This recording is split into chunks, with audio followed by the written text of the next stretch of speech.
you come home from work when you're a successful man, and you can't stay on this level. You need to chill. You need to shut down. And a woman wants to,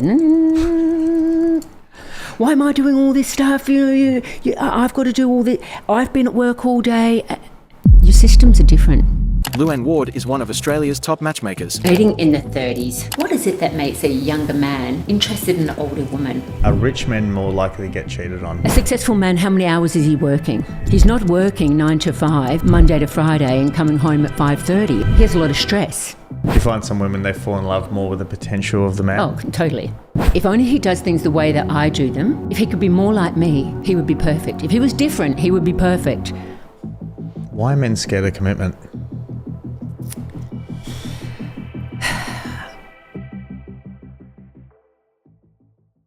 Louanne. Hi. You're a dating coach. Yes. You're one of Australia's top matchmakers, and you've seen it all in the dating space. Pretty much. What is a high-value man? Oh, okay. A high-value man is a man who has control of himself. He has control over his emotions. He has control of his finances. He has control of his decision-making. He has control of his penis. He's making the right decisions. He's a man that's in control. Okay. Of himself. So discipline's one of the... Discipline. It's about the ability to... A high-value man in society, we look at him and say, okay, well, if he's tall, dark, handsome, and he's got money, and he's got prospects, he's a high-value man. Mm. But that's got nothing to do with being high value. Mm. Sure, we might want that, but what value is he actually bringing? What value is he to himself? How does he manage his life? That is, that's what we've got to look at as high value. Definitely. And that's something that I think myself in my 20s and early 30s, I always thought what a high value man was, is what you described at the end there, not what you initially described. It was more the your attractiveness, your charisma, your career, all these things that made you, I guess, attractive to women, but not probably, but more in the short-term sense, as opposed to an actual long-term partner and long-term prospect, which is, totally. I think the control and the discipline was the stuff that I didn't have around that. And I used to obviously, have your fun and sleep around and do that too much. And that came from a place of needing validation, lower self-worth. And it wasn't until I just started to understand, where that all came from. But I felt like that was the path to what a high value man was, until you get to a point you go, well, no, that's just a short-term mating strategy. Yeah. And unfortunately, because this is what society makes us believe is a high value man, you get a man that is ticking those boxes, that 10% I call, so you've got 10% of men that are going to fit that category. Tall, dark, handsome. If that. Half of them are gay, so there's only 5%, and this is who's dictating the dating habits of people and a lot of the problems, because you've got 90% of women that want to date this 5% of men. These 5% of men have no reason to go into a relationship because it's so easy for them to have their needs met by lots of different women, have their dopamine levels risen all the time. And as soon as there has to be any kind of work that he has to do, he's out the door. And I guess it's the way that things they're geared towards in the dating space. So there's that top 1 to 2% of guys, and those attributes that are attractive. I mean, it's not viable for 30% of men to have it. Like 30, you can't have, if you just run the numbers of men that make, what they say, like the US 100K, so 150K Australian dollars, plus being over 6 foot. If you ask a bunch of women, and that's just two variables. That's just basic income and his height. That's got nothing to do with his personality, his charisma, what he looks like, his emotional availability, how loyal he is, all these other things that are essential. And that's probably less than 2% of men fall in the category with those two metrics. Exactly. So I feel like there's definitely got to be a rebranding or rewiring of what's valuable. Otherwise, you're going to get a whole cluster of guys in the middle who just get pushed to the side. Well, I see that. Yeah. And it can come down to centimetres. Yeah. If you are 176 centimetres, Or height.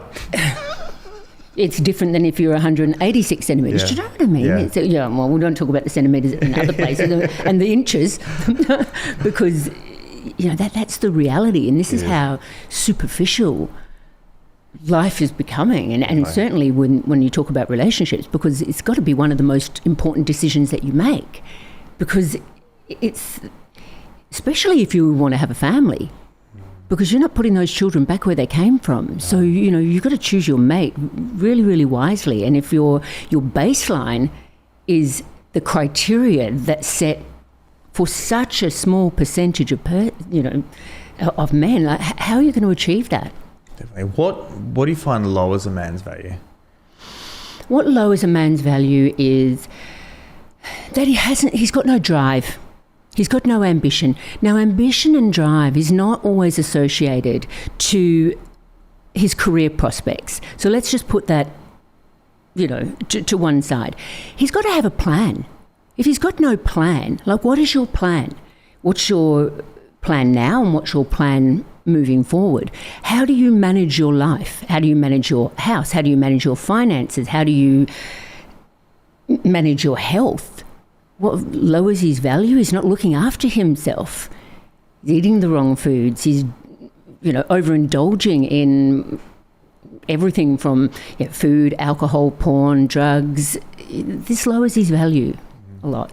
Do you find people-pleasing males? Oh, men in feminine energy. This is a massive problem. Masculine energy and feminine energy, because it's not related to gender.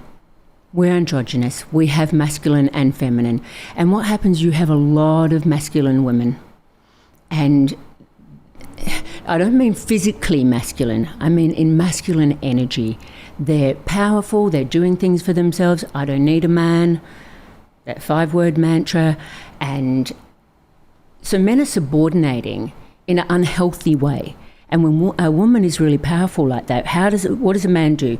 You've got the polarity, okay, and you need to have that polarity, because if you've got two negative poles, masculine and masculine, for example, the attraction point can only come so far, but you can't ever really get connected. So one party has to switch. So either the woman goes into feminine or the man goes into feminine. And what we're seeing is men that are going so far into their feminine energy, and this is about the biggest turn-off for a woman.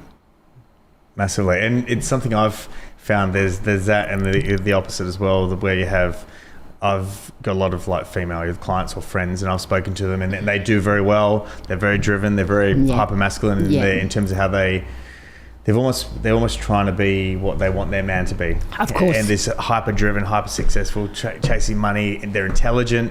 And you definitely connect with them. You admire what they're doing. But for me, I'm a very, very masculine man, and I run my own things, and I'm very attracted to a very feminine woman.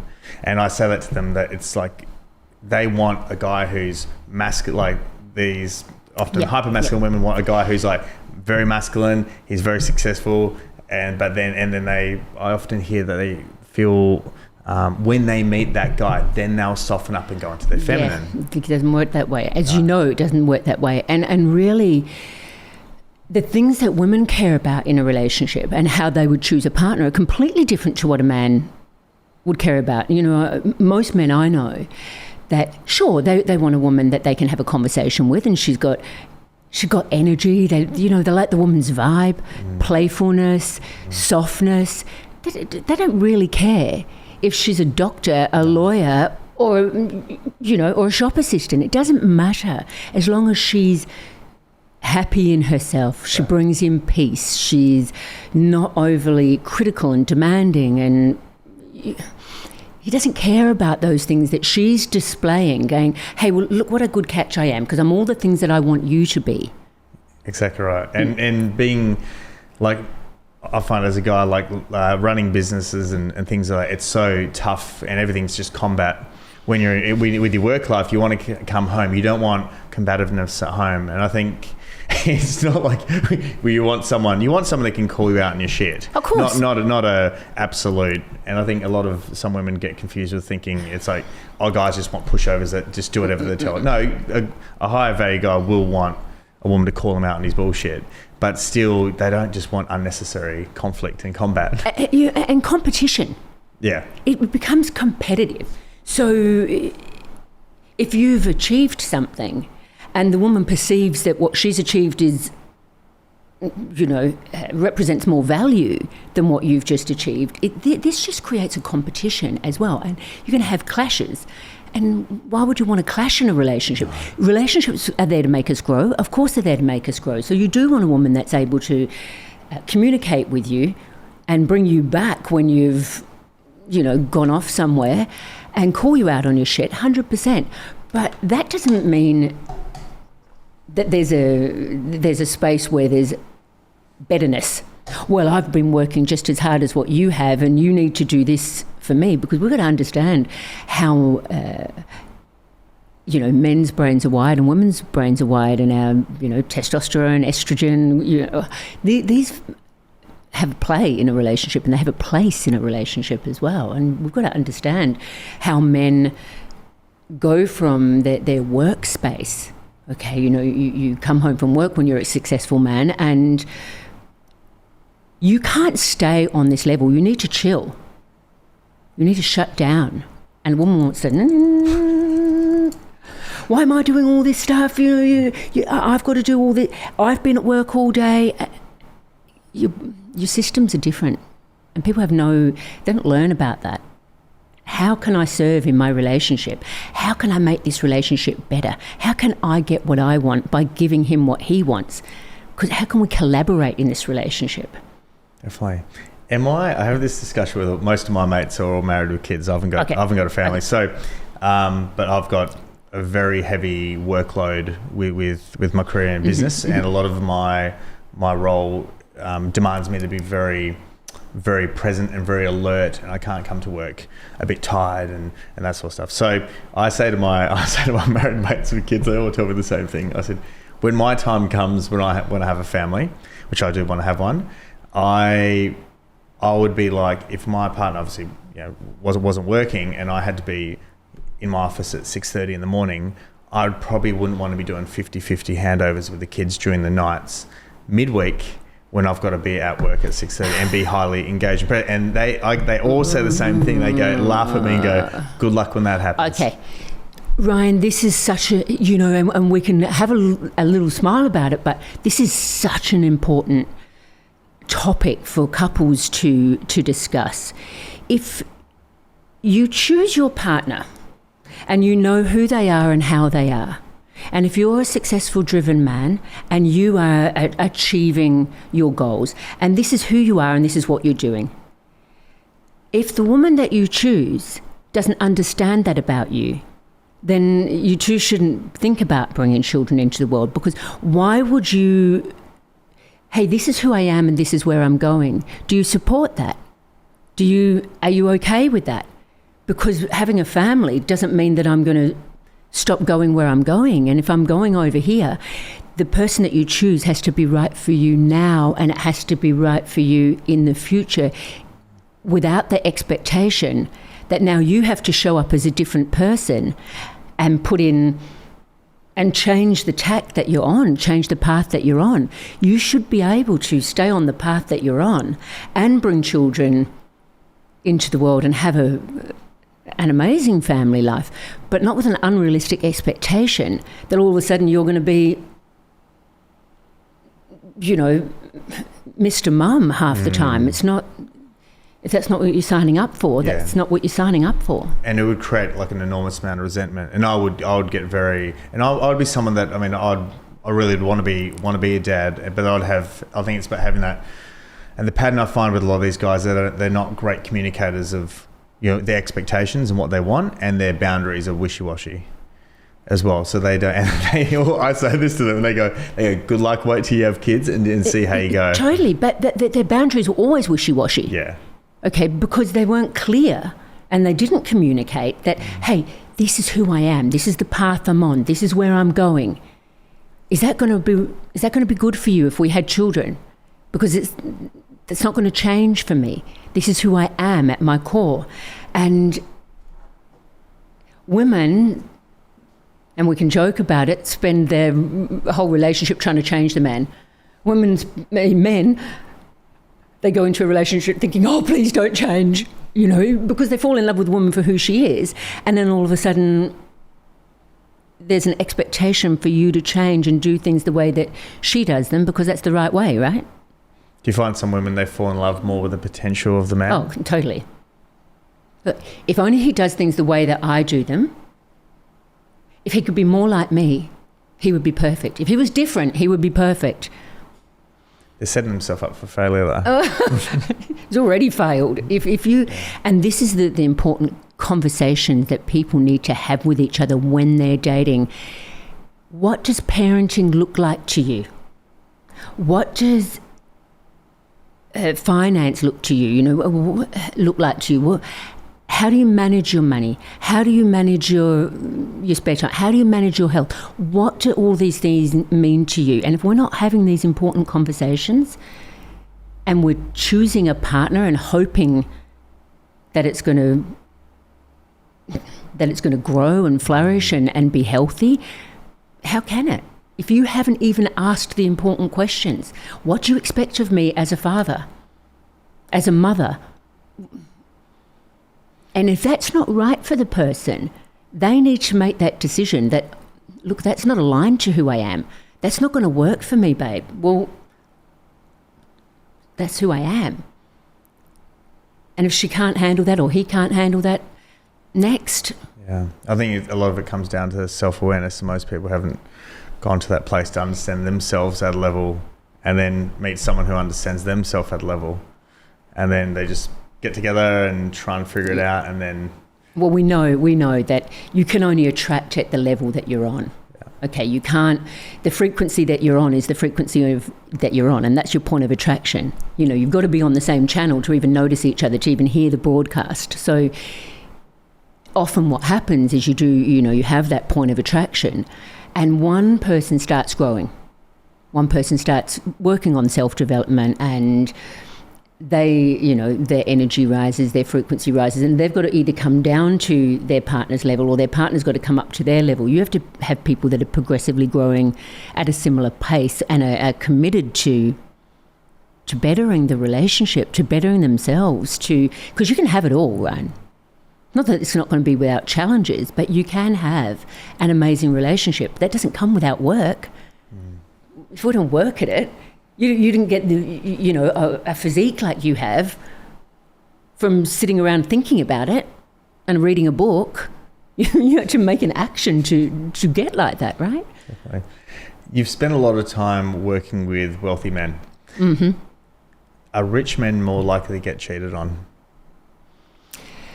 I would say yes. Why is that?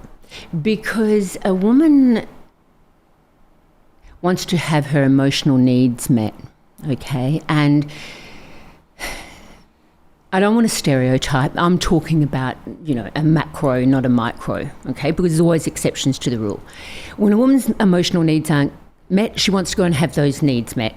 And when we talk about a betrayal and we talk about cheating, there's many different levels of that. And an emotional affair is probably even more damaging than accidentally falling on a guy's penis, okay? So because you are telling him so many things about yourself and you're getting connected. The reason it is and it's pretty logical, okay? A successful man, how many hours is he working? He's not working 9 to 5, Monday to Friday, and coming home at 5:30. It's just not what his life is. So he's working late. He has a lot of stress. And stress isn't always a bad thing. It's a good and a bad thing. Depends what sort of stress. He comes home, cortisol levels are high. He's got to bring his testosterone up. He needs to chill. He needs to stop.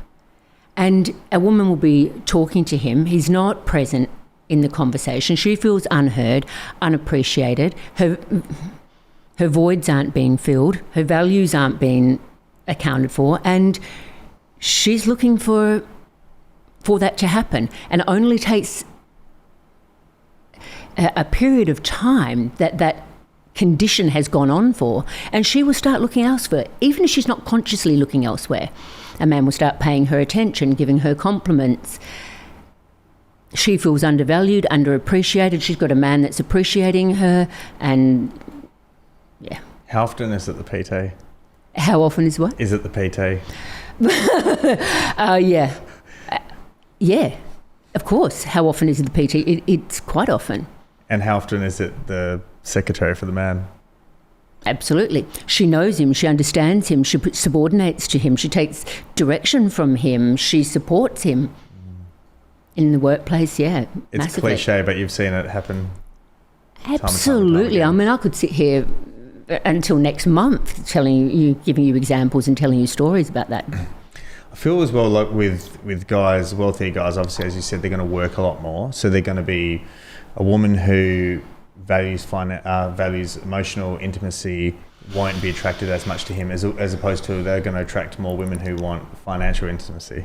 Yeah. And then I imagine any woman who values like materialistic or financial intimacy and lifestyle isn't by nature probably going to be as loyal as a woman who seeks emotional. Well, again, it's a little bit stereotypical, but if you have a woman that is very beautiful and she's driven by, the luxuries and the lifestyle, usually that's coming from a place of insecurity as well, because that's what she needs to give her validation, to make her feel good.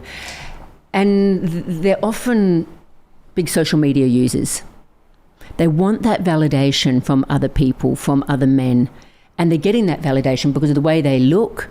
They're getting compliments from not just women, not just men, but women as well. So they are really driven by this need for constant validation.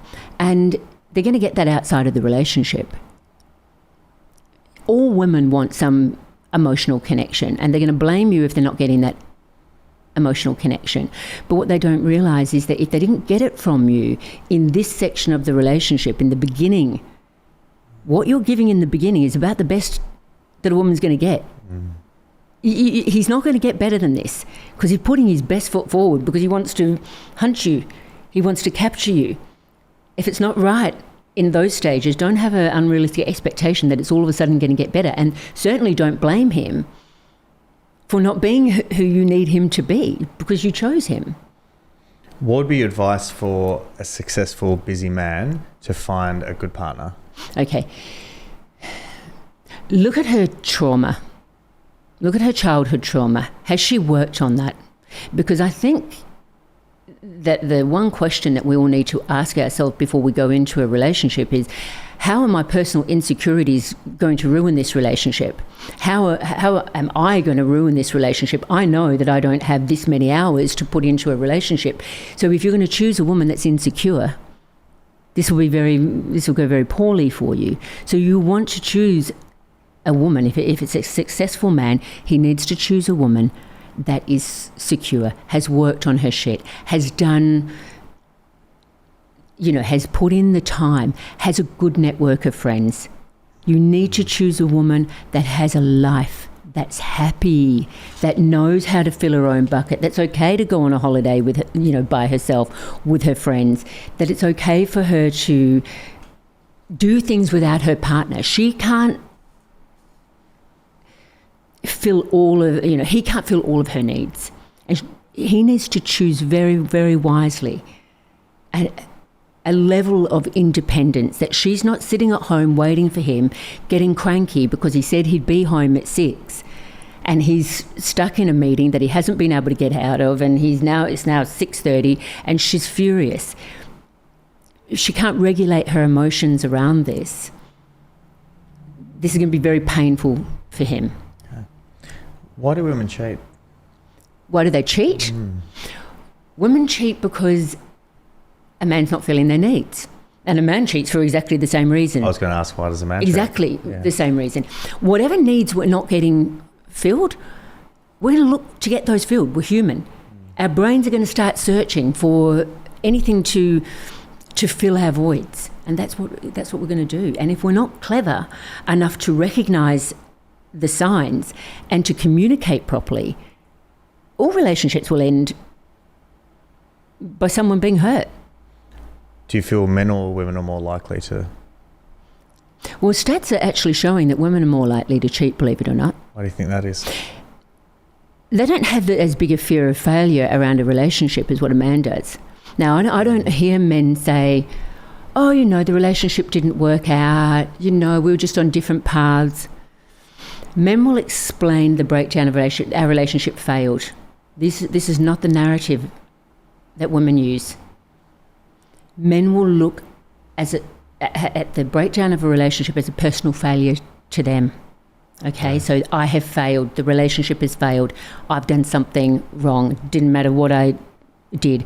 My father, when he separated from his 35-year relationship, he said, I finally figured out the two things that, the two reasons we broke up, the two things that I did wrong. I said, oh, what was that, Dad? He said, everything I did and everything I said.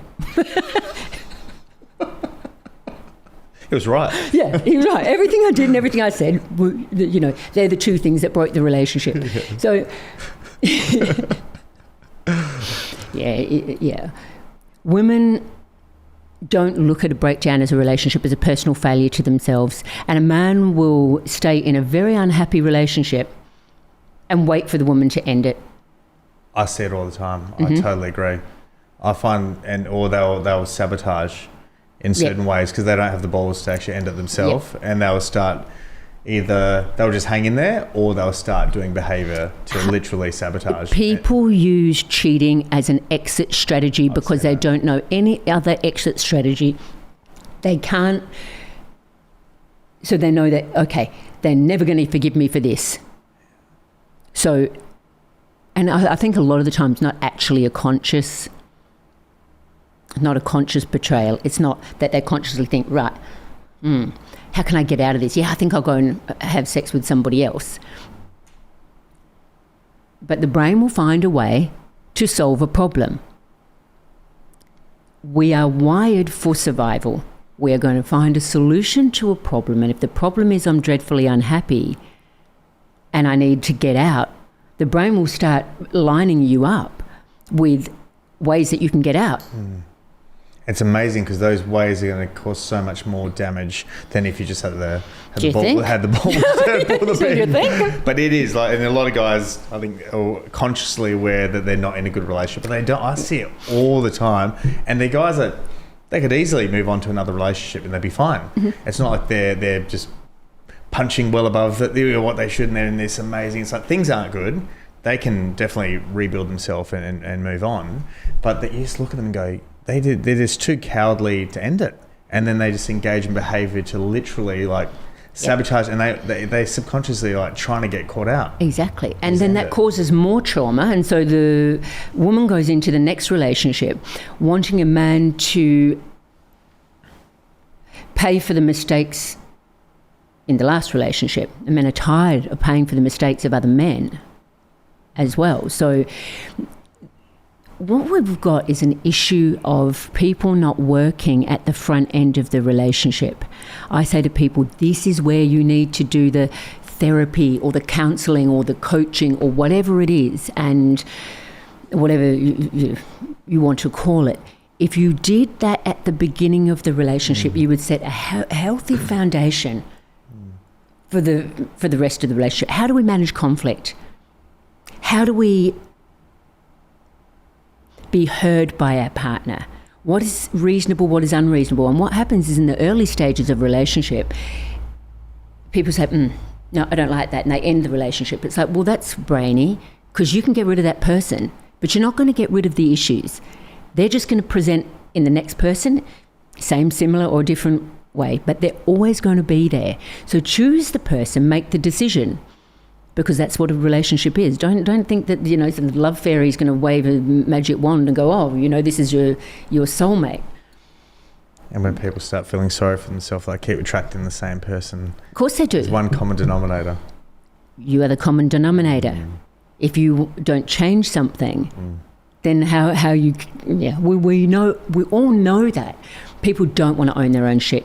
They're so busy blaming everything else, all the other all the other outside forces are to blame. Definitely. How do you rebuild trust in a relationship after infidelity? With that same partner? Yeah. Okay. Well, it all depends who you ask. And do you find, does it depend whether it's just a couple or whether you've actually got family and kids?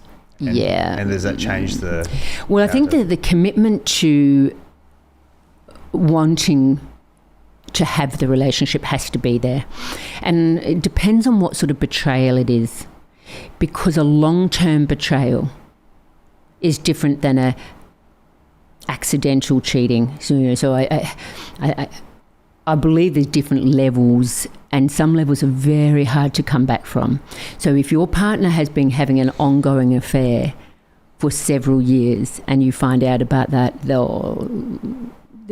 I doubt that you'll be able to come back from that in a relationship, certainly in a healthy manner. But if it's a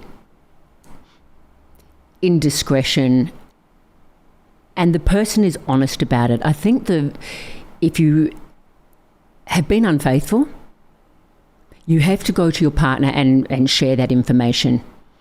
You can't keep that a secret. That's the first way that you can start healing and building the trust again. Because if she finds out or he finds out from a third party, well, you betrayed me and you're lying to me. So building that trust is so much harder. So how do you build the trust? That has to be done collectively. If you make the decision to continue in the relationship and then work on your trust issues, you cannot keep bringing it up. You can't keep repunishing the person over and over and over again. You've got to find a fair exchange of, okay, you did this thing and I got hurt. How are you going to fix it for me? Well, you can't expect the person that hurt you to fix you, to then put it back together. You've got to find a way to be able to let that go. How can I grow from this? How can I learn from this? How can the relationship grow? What did I not do that made this person go out and seek something outside of the relationship? To have enough reflective awareness to say, how much of this was me? Where was I not showing up? And that has to be considered, as well as you're a dirty, cheating, lying betrayer. Both sides have to be considered. To rebuild trust, you have to come from a place of trust. And trust is on so many different levels. That's a conversation that people need to have. What does trust look like to you? Because for me, I don't put personal relationships on social media, for example. It's a boundary of mine that I will make very, very clear. Why is that? Because you're betraying the trust in a relationship. You're sharing personal information about your relationship. For me, that would be a no-go zone. And when you talk about a broken trust, when one partner has betrayed the other person, the person that's the victim then goes and tells everybody. And this, breaks the relationship even further, Because even if they do repair it, all the other people don't forget.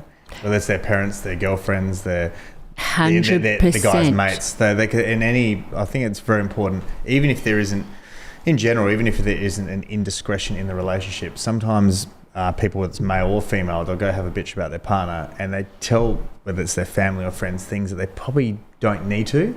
And then often their family, their friends only hear these stories, so they come up with this different picture of who the person is. Yeah, and it's a betrayal to the relationship.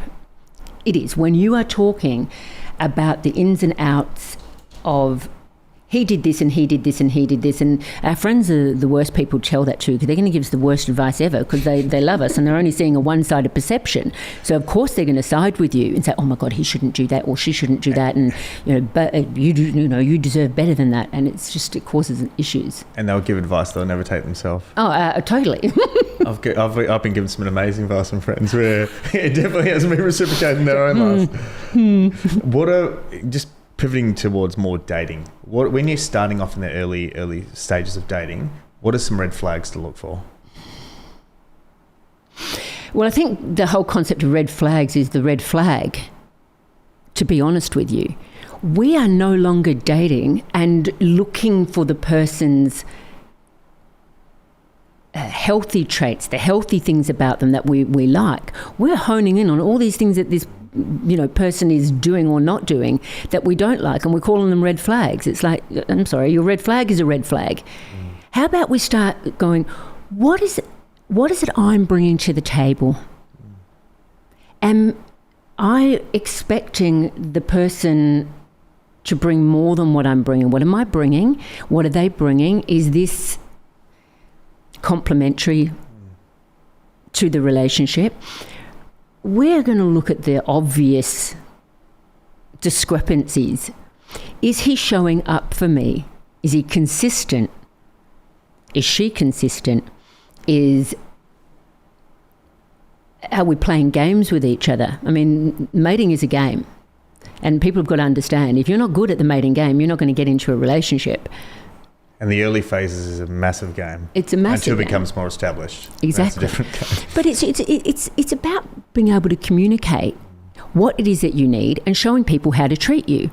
So if you're not getting treated well, it's because you've got very loose boundaries and you're accepting things and you're not communicating what you need. And I think that women, for example, they will point out everything a man's doing wrong. He has no motivation to change his behaviour. But if he is being pointed out the things he's doing right, he's got a motivation to continue doing the things that he's doing right. So it's completely the opposite. It's like if you have an employee, if you just keep crapping all Yep. over everything they're doing and everything's negative and never giving them any positive reinforcement, they're just going to think, what am I? There's no motivation to even want to get better, because there's anything they do that's positive just gets dismissed, and it's just focusing on just purely negative. Exactly. And it has to be continuous. Jordan Peterson, I'm sure that you know who Jordan Peterson. I was listening to something of his, and I was really smiling to myself, and I use this analogy a lot. He says, when you're training a man, it's like training a dog.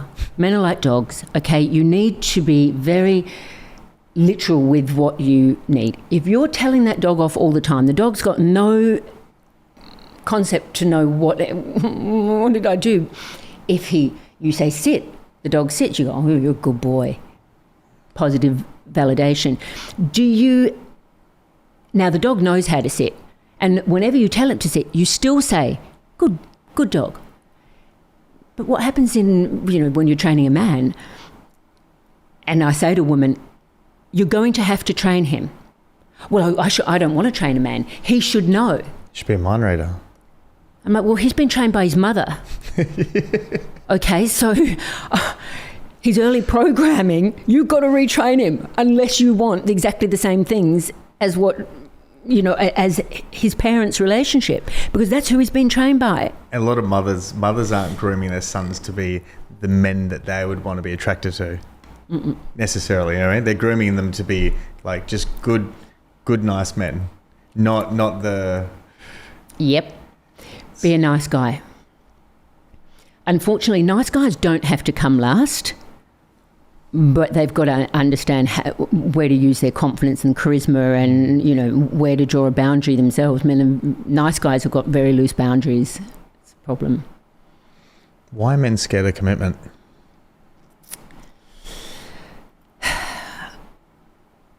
It's the fear of failure.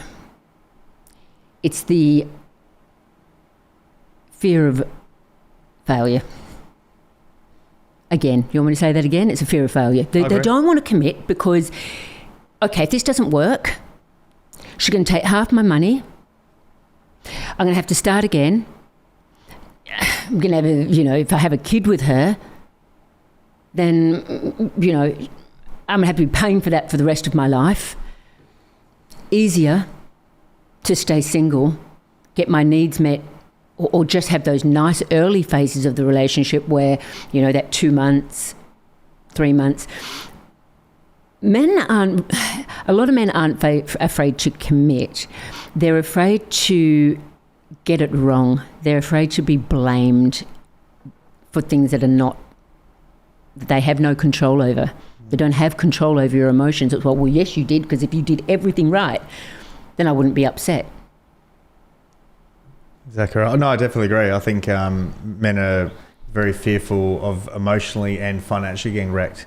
And most men don't talk about the fear of emotionally getting wrecked. Yep. So they keep it all surface level, short term. That's what I did for many years as well, just kept it. And I think most guys have slept with a lot of women who have that capacity. There's a whole lot of other underlying low self-worth validation issues with it as well. But I think most guys who do engage in that lifestyle, and I know I did for years and years, you're actually scared of getting emotionally wrecked. Yep. And they're virtually every guy I've known that's had a run and a half with women, they've generally all got their heart broken by someone. Yeah. And that was their line in the sand, and that was me as well. I just went, fuck that. Yeah. And then I don't want to ever experience that pain again. And that was when I was very young. I was like the good guy, I'm talking like early 20s, and they're very nice. And I just drew a line in the sand and went, nah, not again. And then just engaged in over a decade of just short-term, superficial. Had a couple of girlfriends here and there, but it wasn't then you engage in that lifestyle for too long, and you realise it's very shallow. Yeah. And would you tell the woman when you met her? Like, would you say to her, look, I'm not looking for anything, serious here? Would you share that information? Was I like that? Yeah. Yeah, no, I was always someone who very much, I never cookie crumb someone that, it's going to be anything more. I was always just more, it is what it is. You're there with them. Some people you see for 3 months, other people you might only see once.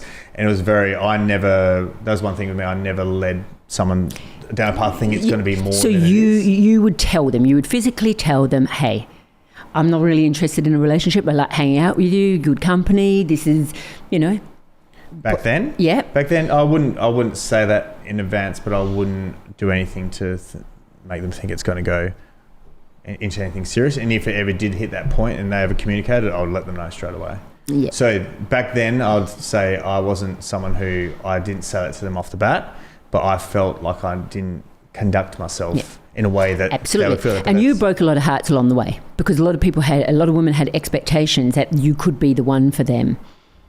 That, I've got this guy and he's this and this and this, and if I just show him all of these amazing things about myself, I'm going to be the one he chooses. Yeah. And meanwhile, I would have been thinking, we're having a good time together, it's enjoyable, we'll keep it going. Yeah. Until it hits that line in the sand where then it becomes serious, then it's like, whether I do, and a couple of people I did, but the majority I'd be like, nah. There's one very simple solution to this. Yeah. Do not sleep with a man. Simple. Until he's made the commitment. How long should a woman wait? Until he's made the commitment. And that is usually 2 to 3 months. If you say that to a woman, she's like, are you fucking crazy, Louanne? Like that. I've done really well. It's been 5 dates. I didn't sleep with him for 5 dates. I'm like, okay, cool. Well, when you sleep with him and you share yourself with him, a woman starts getting feelings for you. After 2 or 3 times of you giving her an orgasm, she's getting attached to you. This is oxytocin that flows through her body. It's, the cuddle hormone, the connection hormone. That is what's going to happen. She's going to start becoming connected to you. And that's not how men fall for a woman. Because if a man really likes you, he'll wait. He'll take it on the first date, second date, third date. He'll take it whenever it's on offer. But he hasn't made the decision about you. So you've made your decision because you're starting to sleep with him and you're starting to develop feelings for him. The man, on the other hand, he's like, just getting to know her, don't really want a relationship. And you don't feel you're doing anything wrong because you're not. and she's not doing anything wrong other than giving her body too soon to a man. The more you chase a woman, the more invested you are in catching her, in getting her. If you don't, it's primal, Ryan. Like, why can't we understand this? This is so basic. If you're a caveman and you need food, you're a predator. And do you think you have low testosterone or high testosterone in that case?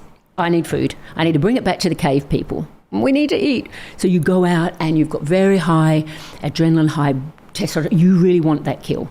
You want your catch.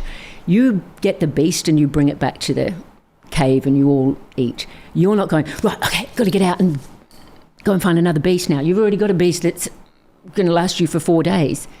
So now you have no motivation, no need, no desire to continue the chase. But if you don't get that beast, the next day you're going to go out and you're going to be even more, you're going to be hungrier, and you're going to want to find a different strategy to try and get that. And that's the same in dating. If you're not giving it to him and he wants it and he's like, oh, you intrigue me. What's wrong with my charm meter? This usually works. Then he's thinking, oh, he gets hungrier, his testosterone's going up. When you are on the chase, your testosterone is rising. And this is, once you get to the point where you're like, I like this woman, I want her, that's when you sleep with a guy, not before then. Yeah, interesting. Mm-hmm. Interesting. Now, I definitely agree with the fact that it increases the value of a woman. I mean, guys will always want it. You know, men are wired a certain way, but like you definitely increases your perceptual value of a woman who can actually hold out longer. One, I mean, you'll actually be able to figure each other out, and any inconsistencies or things that come up, then you go, okay, well, we're going to part ways. But secondly, if she's giving it to you straight away, it's like, how many guys has she done this to? How many guys are you giving it to? And no matter who you are, you don't think there's always better looking, more charismatic, more appealing guys. And if they've given it to you like straight away, it's just like, and it's like you're not that delusional. Go, oh, I'm this special, amazing guy. It's like, no, there's other guys out there. It doesn't work like that. Get the job done. We have a lot of double standards in dating. I think we all can admit to that. Yeah. And body count is one of those double standards. It's still, whether it's right or whether it's wrong, it is the way it is. If you are giving sex to a man too quickly, it's less likely that he's going to make a commitment to you, not more likely. Not more likely. And if a man asks you, so how many people have you slept with? Never answer this question. Never tell the truth about this question. Because if you've slept with a lot of men and you think that that doesn't matter to the man, you're deluded. It matters. Especially if she slept with more men than what you have. Not men, but you know what I mean. Yeah. If she's had more sexual partners than what you have, you'd also be like, And there's a lot of, if you understand how it works, there's a lot of nuance where you can tell if someone slept with a lot of people. Some guys can't pick, a lot of guys can't pick it up, but there are telltale signs. Really? I'd love to hear those telltale signs. Well, that's definitely one of them. I mean, how quickly they sleep with you. That's big. I don't usually do this. It's like bullshit. Yeah, absolutely. Yeah. I mean, I guess their friends circle, what their friends are like. You're not going to get people hang around like if their girls are out and doing their thing. And I've had, and you meet someone, you're like, fuck, they're really good. And then you see their cool bunch of girls and they're bouncing around town. They're in the event space as guys, exactly. In and out. You go, like looking at their friend circles, looking at how long it takes them to. I mean, how you met. If they came after you and they were chasing you, there's probably a good chance that that's in their nature, that they're very forward with who they try and attract, which I feel for women as well, because in the respect of guys, the responsibility on men is to initiate. So, I mean, you can get a lot of women, they like, I really like this guy. But then men are probably getting worse and worse at initiating these days. You'd agree. Yep. Especially guys 20s, 30s, but particularly younger men. I think men north of 40s. Men want to chase the woman that they're interested in. So you choose him and he chases you. That's the rule. that I will tell people. You are not to chase the man. You're not to, you don't need to play games, but that's his domain. Let him be in his masculine energy. You stay in your feminine energy. You choose him. You let him know you're interested. Hey, I really enjoyed talking to you. Yeah. Love to continue this conversation. Yeah. You've chosen him. You've given him permission to chase you. Now, step back. And it's always been this way. You think back in the days where the woman would drop the hanky in front of the man. She's giving him permission to, I've chosen you. He picks up the hanky. Madam, you drop your hanky. Yeah. And now the game is on. And that is seduction. And it's one of those things that still, there's so many things women can do to put themselves in the driver's seat for the right guy without actually having to be the one that's actively pursuing. There's eye contact, there's putting yourself in the right proximity. There's all sorts of things. If they see a guy they like, not just standing on the other side of the room, I mean, they can really position themselves, whether it's a metre and a half, a metre away, he's at the bar, maybe not right next to him, but not far away, bit of eye contact. And if a guy's getting someone in reasonable close proximity and they're giving him eye contact multiple times. But, that then comes down to something that we hear a lot, well, certainly something I hear pretty much daily. Men never approach you anymore. I go out, but men never approach you. How do you meet somebody in real life? If you don't want to use a dating app, how do you meet someone in real life? I don't want to go to a bar and I don't want to use dating apps. How do I meet somebody? Take off your resting bitch face. Okay, because how are they? Then no one's falling in love with your frown, lady. So your energy, when you're talking to people, with your friends, even if you're in the coffee shop, put your phone down. Leave your phone in the car. Go and get your coffee. Talk to people while you're engaged. Smile. Right. It's really simple, but people don't. There's no joy. I've heard it for many times with women. I thought, Jesus, she's not interested, or with a resting bitch face. And then once you actually meet them, you go, oh, they're actually really nice. And they have this, and it's like you're putting a guard up. And if you're putting a guard up, I mean, very, very overly confident guys would just go in there, but they're probably not the guys most women are going for. But like a reasonable guy will just go, nah, she's not interested. And then they'll look and they'll run the numbers and they go, nah, I'm not even going to bother. There's her and her mate, they both got resting bitch face. They could be amazing, really amazing people, but you just look at it and go, well, it's not. Too hard basket. Too hard. Why would I want to get rejected? Yeah, correct. Openly, for everyone to see. It's different if you're getting rejected online because you're only in your lounge room, no one can see. But why would I put myself in a position where I'm getting rejected publicly? Yeah. Because there's no opening for you. There has to be an opening for you. There has to be the smile, the look, the permission. I'm approachable. If men aren't approaching you, it's because you're not approachable. Very simple. In the early phases of dating, is it reasonable to be dating multiple people at the same time? Okay, it depends what you call dating. Dating and sleeping with people, personally, I would say that would be a boundary for me. Let's just say you're catching up with multiple people, but not quite sleeping with. Okay, so if you've been on 1 or 2 dates, I think you really are wise to not make that decision and write someone off after 1 date. So I think it's wise to actually have 2, 3, 4 dates with somebody before you say yes or no, I want to continue. Yeah, I want to make the decision that this is not somebody that I'm interested in. Don't make that on the first date. So I think in the early phases, it's realistic to expect that you are going to, date multiple people. Okay. So if you were on your second date with a guy that you thought that you liked, enjoyed his company, and then you were driving down in Subiaco and you saw him on a date with someone else, what would you think? I'd think, oh, you're a silly, silly man. Do you know what you're about to miss?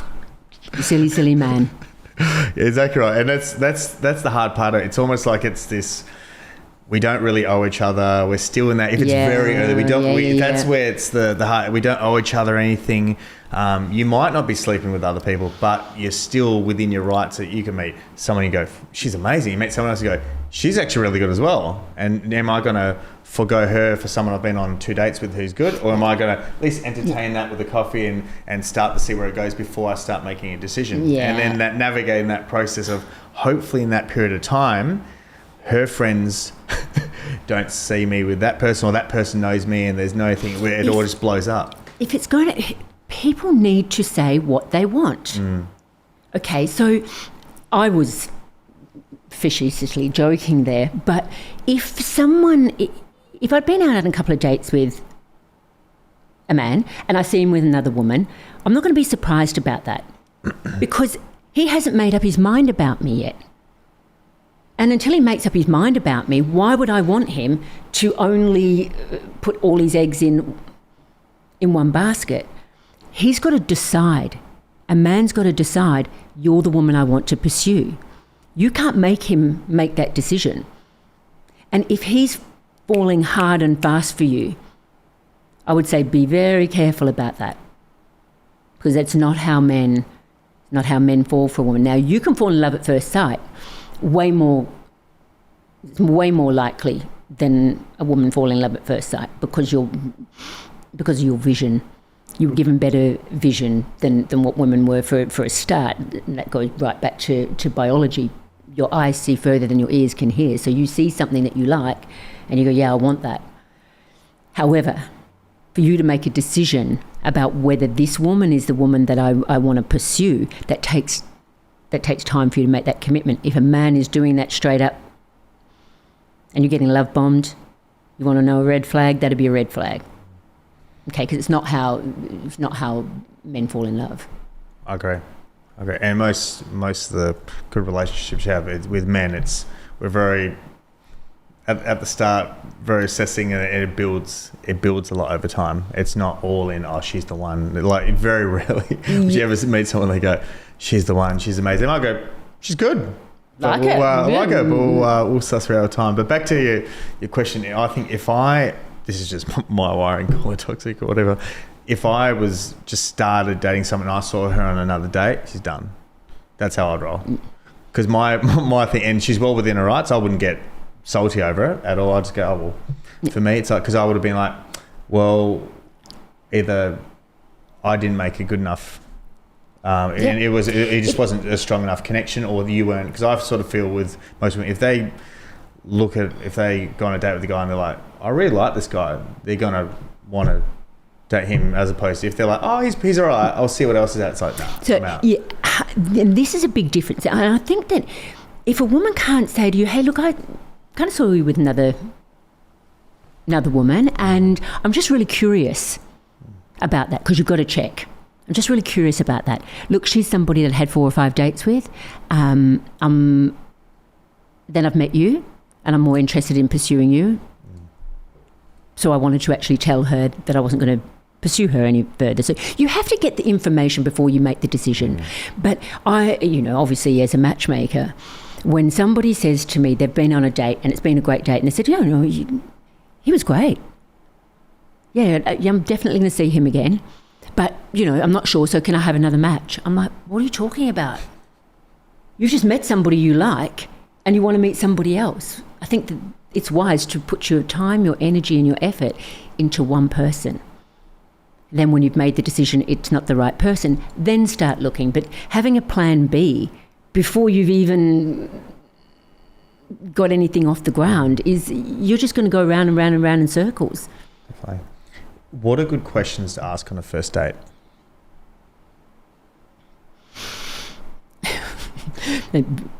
How are your personal insecurities going to fuck up this relationship? Tell me about your upbringing. I think that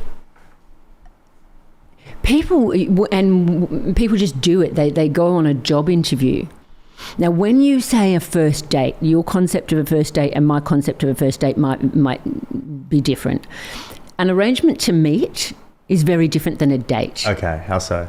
How so? You've never met the person. It can't be a date. It's an arrangement to meet. Yeah. If you are meeting on a dating app, you haven't met the person. Now it's an arrangement to meet. Hey, we're both invested enough to have this meeting. We call it a date. The second date's actually the first date. Did you like that person enough to want to take them out again? Now it's a date. So in that first interaction that you're having, you shouldn't be talking about anything that's not lighthearted, fun, joy. All of the questions, where did you go to school and what do you do for work? And I think there's just better ways to ask those questions. So what's the most inspiring thing that you get to do with your day? Where do you feel most inspired in your day? Is better than what do you do? Where do you live? Those things will all come out. If we are making a decision about somebody based on the superficial, are they ticking my boxes of whether they live in the western suburbs, whether they, have money, whether they... this is just risky business. You want to be choosing somebody that you can laugh with, that you can have a banter conversation, and that conversation shouldn't be a bunch of questions. No, it should be pretty lighthearted and fun on the opening exchange. Yeah, just talk to the person. People aren't present, Ryan. This is the biggest problem.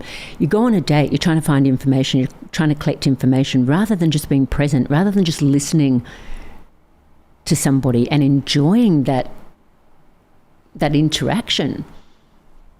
When there's no pressure, okay, so you can have a conversation with a woman, irrespective of what her age is and irrespective of whether she's, a romantic prospect or not. If she's not a romantic prospect, you can sometimes be way more present and just enjoy that conversation without having to ask her a whole pile of questions that aren't relevant, correct? So why do we do that on a date? Yeah, you lose your natural self in that. It's like going for an interview.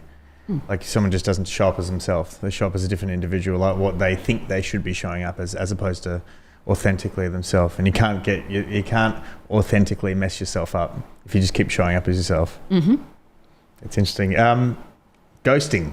I feel like these days things are getting flakier and flakier. So why people ghosting? Flight, fight and freeze. So we have, and we go into the flight mode, the fight mode, or the freeze mode. And when we're in the freeze mode, we do nothing. We don't want a confrontation. We don't want to fight. So do we want to run? We're going to get exhausted all the time if we're running. So what we do is we just freeze and we do nothing. Because ghosting, that is your answer. Okay, so if they're not interested and they ghost you, you don't need to know why they ghost you, because the outcome is the same. It is the outcome. People do not want to get rejected. They have a fear of rejection. They have a fear of drama. Men go, if I tell her I don't want to see her again, she might say, oh, you prick, you led me on, you shouldn't have slept with me, you told me that you wanted all these things, and now you saying that you don't. Blame, blame, blame, blame, peck, peck, peck, peck. So men think, do I really need that? No, I don't. I'm just not going to call her. That's why people ghost. They do not want to be rejected. They do not want to have confrontation. They're weak. People are weak. More so now with the online world. And because it's behaviour that everybody else does, well, it's like everybody else does it, so I'll do it. Look, we all ghost people. I ghost many people. They ring me, they're trying to sell me something. I'm like, oh, I'm not returning that call. Of course we ghost people. It's not new. It's just been labelled. Yeah. So now that it's got a label, and how far do we take the ghosting, micro ghosting? You didn't call me for 2 days. Why didn't you call me for 2 days? Well, I was like, I had stress. I didn't feel like it. And we feel that we need a reason, but why? Yeah, exactly right. Yeah. Definitely. I find the texting space, the rules around texting, a lot of this is, I'm getting more of this in the very early stages of dating, not once you're established. So This is something in my years of dating I always found was just a ridiculous sort of thing. It was almost like if you texted someone that, say for example, you went out on a good date, you texted them that night, yeah, had a good time, it's good to see you, we'll catch up soon, blah, blah, blah. It was almost like that psychologically would probably, I'm not sure if it's just that if a person hasn't done that work on themselves and they're in that sort of headspace, that they would sort of feel, oh, this person's too keen. And then I remember one of my mates said to me many years ago, 15 years ago, I was dating, he goes, never, don't message until 4 to 7 days later. And this is just games. Okay. This is just, it's that games. And then when I remember when I started years ago, this was many, many years ago, and I'll do that. Even if I had a good time with someone, I won't message them straight away unless they message me. I'll wait 4 to 7 days. And then the responses were ridiculous. Then it was like, bang, message back straight away. Oh, when can we catch up? Bang, bang. And I thought, this is absolutely ridiculous. You have to actually play this psychological game, whereas where you just want to be like, if you enjoyed someone's company, tell them, yep, I'm very logical. Just say, you've enjoyed it, cool, tell them, yep, we'll catch up. Are you free? XYZ, as opposed to you need a cooling off period to let them think, let them stir in their own head to think whether he's keen, whether he's not, and then before you start messaging him, you know what I mean? Yeah. Well, scarcity creates desire. Okay, so we crave closeness, but we desire is built from distance. So I can see how that method might work for some people. But, we know mating is a game. The mating game is a game. But when you're playing that level of, you're playing on that level, what do you expect you're going to attract? You're just going to attract a relationship that's just going to be painful. Right from the get-go. Yeah, and look, and that's where I was in that point in time. I was in that hadn't done work on myself, just single, short term, just getting around. Treat them mean, keep them keen. I was like that. I was never malicious in anything I did, but just that typical guy who's sleeping around, short term relationships, having fun, had done no work on himself, didn't understand where any of his behaviour was coming from. Whereas these days I'm just very, because I've gone so far the other way. I've gone almost so far the other way. Then now just wasting your time. Yeah, and I'm just very, very direct. If someone's takes a day, 2 days to respond, unless they're like, oh, cool, yeah, no, boom, boom. It depends on their. I'm like, okay, well, it's not interested. No worries, move on. And your actions are in alignment to what your intentions are. Yeah. Okay, so your actions are in alignment to what your intentions are. Women have this expectation that men are going to take them out and buy dinner. They're going to pay for my meal. And after the meal, she'll say, thanks for the dinner. I would always message that man, if he's paid for my food, I would always send him a message so that he knows that there's appreciation there. Thank you I just want to thank you again. That was really generous of you, and I appreciated it. That's giving him permission to chase me if he wants. It's letting him know that and even if I wasn't interested, I would still go back and double thank him for that, because it's a really painful position for a man to be in, going, she's just here for a free meal, she interested in me. If there's appreciation in a relationship right from the very beginning, you've got a fair exchange. You've got a starting point. And men just want to be appreciated. Like, they won't be as resentful as, they'll get super resentful if they go and take someone out for dinner, spend a bunch of money on them, which I think that's... and then get ghosted. That's an issue as well. You shouldn't be going out and showing someone the world straight away. You need to build into... But this is my thing. I've just found, you have to take someone to the premium restaurant in town, first date. It's figure out whether you like them or not. Absolutely. Before you actually... Because where's it going to go from there? Yeah. It's got to build slowly. I mean, I'm a definite no coffee date policy in my agency. I'm like, we don't do coffee dates here. Why's that? Because they're insulting. It's a terrible thing to do to a woman. I'm going to give you 20 minutes and I'm going to size you up and see if I like you, and I'm going to make my decision in 20 minutes. Nobody's sitting there back-to-back coffee. Oh, they've had their coffee. Would you like another coffee? Well, no, not really. Oh, okay, so I guess we should go then. Not even for a first time. Not even for especially on the first time, because the first time is everything, because that's your first impression. Now, we've all been in a situation where we've started talking to someone and thought, not so much, and then they touch on one of our values and we get into a different conversation and we're like, wow, I should really quite like this person. But does that happen in 20, 30 minutes? No chance. It's not how you connect with somebody. You have got to plan to spend a couple of hours with that person. You need a positive dating experience, Ryan, and that is as simple as it gets. There's not enough positive dating experiences. There's these painful, I won't have a coffee, it's a waste of time. Do you know how long it takes a woman to get ready? You've dated women. Do you know how long it takes a woman to get ready to impress you to go for a cup of coffee? The same fucking amount of time as it takes her to go. And I guess this is another thing, should dating be just evening dates, or is lunch date a problem? Lunch date's great. Yeah. Look, I think that it's not just about, it's so many factors. You've got to understand, a round table is great. A man needs to see all of you to connect with you. If you were sitting in a coffee shop opposite him, he can only see half of you. You can't expect that sort of interest level. So it's not just about the coffee shop. If you have gone for a walk on the beach, you've chatted, then you go and have a coffee, no problem. You spend adequate amount of time with that person. Yeah. But it's that quick, let's go and see that's the problem. So for example, if it was something like a coffee, but you're intending to go for like an hour and a half, 2 hours, but go to get a coffee, then go for a walk, go to the park, go do something, but not this on the clock. I'll meet you at the Dome.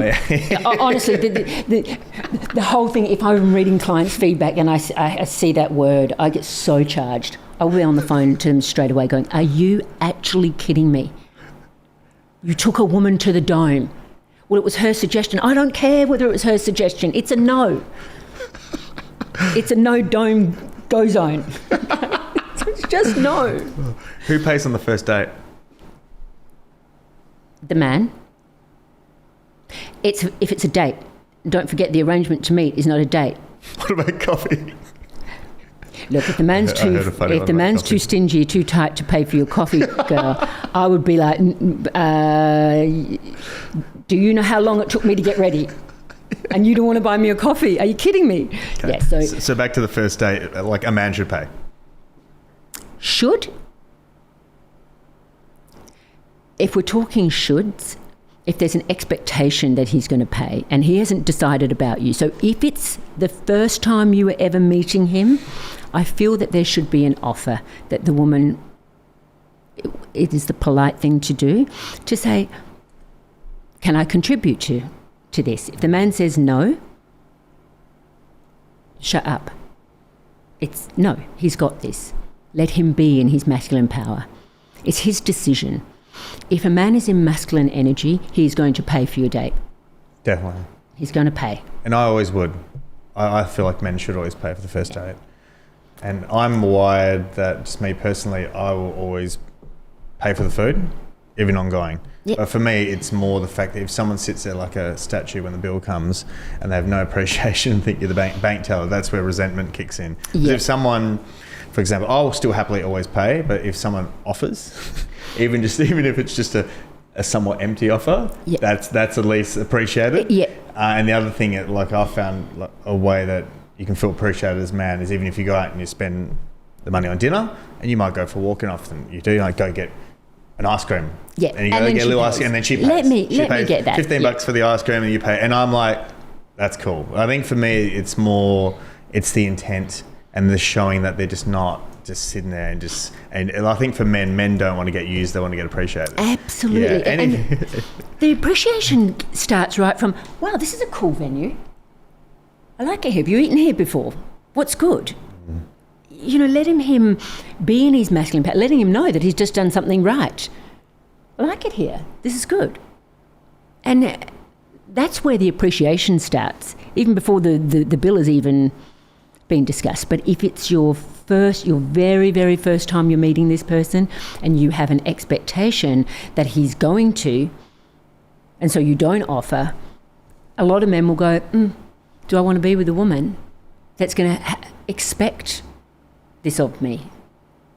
I'm happy to do it, but if she expects me to... Absolutely not. Yeah. And they don't. But the thing's, a lot of men, they'll just keep doing it. They'll keep doing it, and they get so... And then they get stuck into it, resentful. and then they end up getting resentful, yeah. Yeah. As opposed to seeing a pattern of, oh, no, she expects this, and she's not actually appreciative of this at all, and just remove yourself and seeing the behaviour and going, okay, that's who she is. Lovely 1 or 2 catch-ups with you. I'm moving on. But, yeah, it's just the little things. Dating apps are a game, okay? So dating is actually a game. It's a recreation now. Okay, so what did you do on the weekend? Oh, I went out with this guy on Friday night, and then I went out with that on Saturday. There's no purpose to it. I'm filling my time with dates. Okay, cool. What for? Oh, because I want to meet the right person. Well, how do you know if you've met the right person if you're having only 1 or 2 dates with them? Definitely. World's gone crazy. Definitely. And there's this need for novelty and just like talk. It's almost like it's just something else to talk about. Yeah, whereas having like a nice, stable relationship, it's like, oh, that's not interesting enough. I need either toxicity or variety or novelty, and then that's what's good to talk about. In terms of, so I find interesting is like the age gap.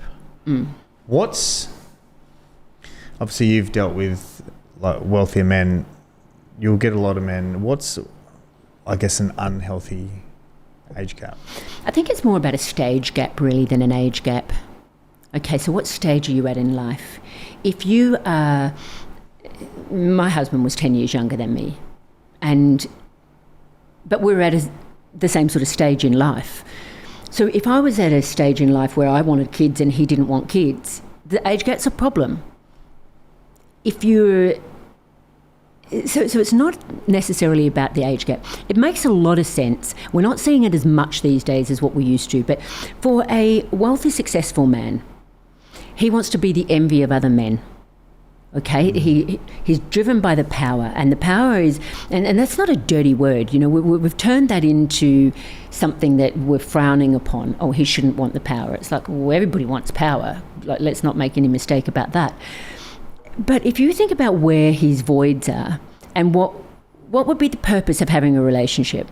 So if he's separated or divorced or whatever and he's older, what's missing in his life? Youth and beauty. What is he going to go for? Youth and beauty. How does he get to be the envy of other men? By having things that they don't have. So this age gap, is it ego-driven? Yes. Is it a fair exchange for both people in that relationship? Yes. She's getting her needs met. He's got stability, finance, and the ability to give her a more exciting lifestyle. She's got what he wants. It's a fair exchange. Why are we criticising this? What about long term?